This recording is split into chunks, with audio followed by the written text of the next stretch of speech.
Ya Muhammad, angkat kepalamu. Tidak lagi ada yang ibadah di padang mahsyar ini.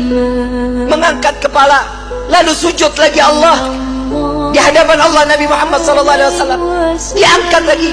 Wahai kekasihku, angkat kepalamu. Sudah tidak ada lagi yang ibadah dia di padang mahsyar ini. Tetap Nabi mengangkat kepala lalu sujud lagi kepada Allah.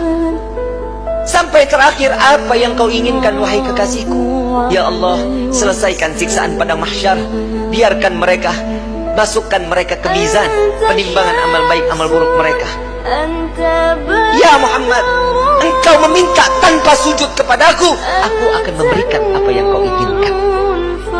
Nabi Muhammad SAW tanpa sujud, jika dia meminta kepada Allah, pasti akan dikabulkan. Dengan akhlak baginda Rasul SAW, beliau sujud, tahu beliau adalah seorang hamba yang pantasnya untuk sujud kepada Allah. Dia adalah Nabi SAW. Tatkala mereka datang bersama dengan Nabi, ya Rasulullah, mintalah permohonan kepada Allah. Apa jawaban Nabi? Analaha, analaha, analaha. Aku yang dapat menolong kalian. Aku yang akan memberikan syafaat kepada kalian. Aku yang akan membebaskan kalian dari siksaan padang mahsyar di hari ini.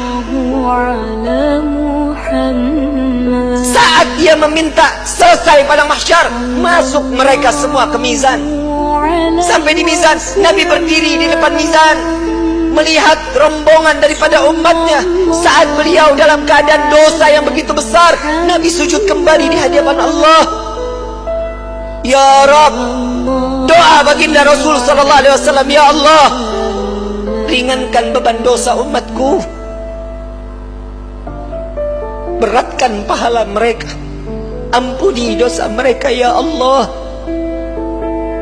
Kita berbuat dosa di atas bumi Allah. Nabi yang terus menerus, sampai di mizan pun Nabi sujud kepada Allah agar kita diselamatkan, dibebaskan, agar masuknya kita ke dalam syurganya Allah. Setelah mizan, Nabi SAW berdiri lagi di sirat. Saat dimana jembatan tersebut, satu helai rambut dibelah menjadi 7, tajamnya luar biasa. Di bawahnya neraka jahanam.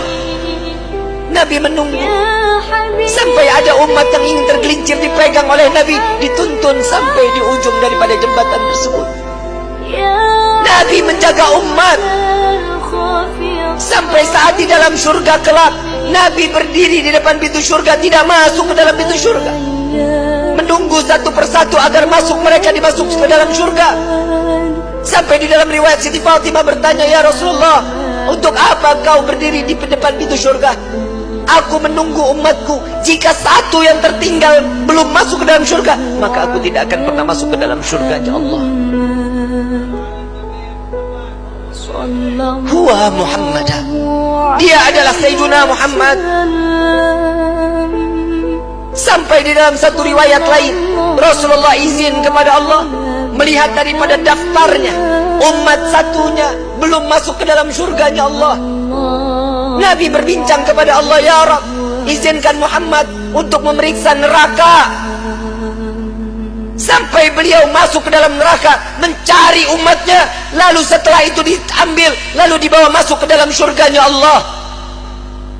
Dia adalah Sayyiduna Muhammad, dia adalah pemimpin kalian, dia adalah Nabi kalian, dia adalah Rasul kalian. Tidakkah kalian malu tatkala kalian berbuat dosa di hadapan Allah? Sampai kapan hidup kita selalu tutup mata di dalam kemaksiatan kepada Allah?